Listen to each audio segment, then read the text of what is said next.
এই মুহূর্তে আমরা দেখতে পাচ্ছি রবীন্দ্রনগর থানার সামনে, সেখানে পুলিশের তরফে মাইকে বলা হচ্ছে যে বিএনএস এর 163 ধারা অর্থাৎ 144 ধারা জারি করা হলো।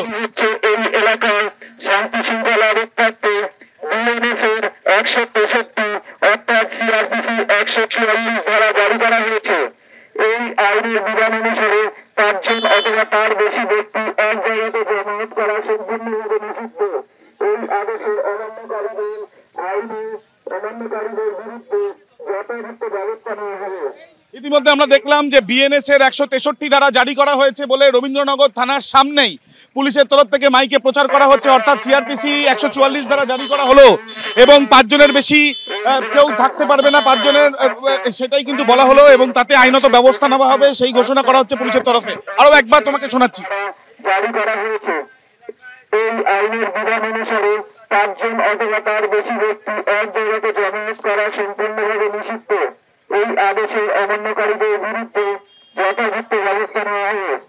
একেবারে থানার সামনে ছবি, যেখানে মাইকে প্রচার করছে পুলিশ যে এই থানার সামনে যে অঞ্চলে এই গন্ডগোলের পরিস্থিতি বা যেখানে পুলিশের উপরে এই হামলার চালানোর ঘটনা ঘটলো, সেখানে মাইকে প্রচার করে পুলিশে জানানো হচ্ছে যে এই অঞ্চল যেখানে আমরা দাঁড়িয়ে আছি সেখানে 144 ধারা সিআরপিসি অর্থাৎ বর্তমানে বিএনএস এর 163 ধারা জারি করা হলো, যেখানে 5 জন বা 5 জনের থেকে বেশি একসাথে থাকতে পারবে না, সেই ক্ষেত্রে আইনত ব্যবস্থা নেওয়া হবে। আরও একবার ছবিটা, প্রচুর সংখ্যায় কলকাতা পুলিশের গাড়ি এবং জেলা পুলিশের গাড়ি এখানে আসছে, সেখানে পুলিশের অফিসাররাও আসছে এবং মাইকে প্রচার।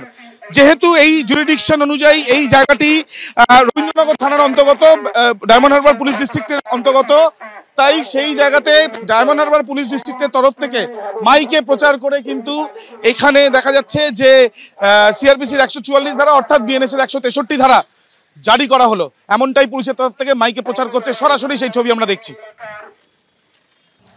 হামলা একের পর এক পুলিশের গাড়িতে ভাঙচুর, জ্বালিয়ে দেওয়া হয়েছে পুলিশের বাইক, এমনকি 100 ডায়াল লেখা যে বাইক, সেই বাইকের ওপরও হামলা চালানো হয়েছে, সেটা ছবি থেকেই স্পষ্ট। ইতিমধ্যে এই বাইক, যে বাইকে আমরা দেখতে পাচ্ছি যে এই যে এখানে স্পিকার লাগানো থাকে, স্পিকার লাগানো রয়েছে যেখান থেকে ঘোষণা করা হয় এবং এই 100 ডায়ালের সেখানে লোগো দেওয়া হয়েছে, কলকাতা পুলিশের লোগো।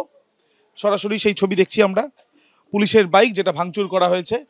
এবং এই যে বাইক ভাঙচুর করা হয়েছে শুধু নয়, তার সঙ্গে সঙ্গে দেখা যাচ্ছে ব্যাপকভাবে ক্ষতিগ্রস্ত, আগুন জ্বালিয়ে দেওয়া হয়েছে পুলিশের একটি সাদা রঙের বাইককে, তার সঙ্গে সঙ্গে কাঁচ ভেঙে দেওয়া হয়েছে মেটিয়াবুরুজ থানার একটি গাড়ি, যে গাড়িটা সাধারণত ওসি চলেন বা ওসি চলাচল করেন, সেই গাড়ির কাঁচ ভেঙে দেওয়া হয়েছে। স্পেশালাইজ ফোর্স যে গাড়িতে করে, যে বাসে করে এই আইন অমান্য যখন হয় বা কোনো জায়গাতে কোনো রকম ল অ্যান্ড অর্ডার সমস্যা হয়, সেই সময় মোকাবিলা করার জন্য নিয়ে আসা হয় ফোর্স, সেই গাড়ির কাঁচ ভেঙে দেওয়া হয়েছে।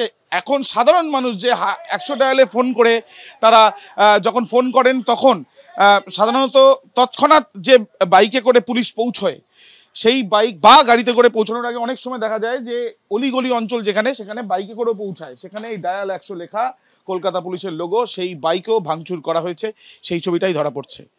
ক্যামেরায় শুভঙ্কর লাহার সাথে আবির দত্ত, এবিপি আনন্দ, কলকাতা।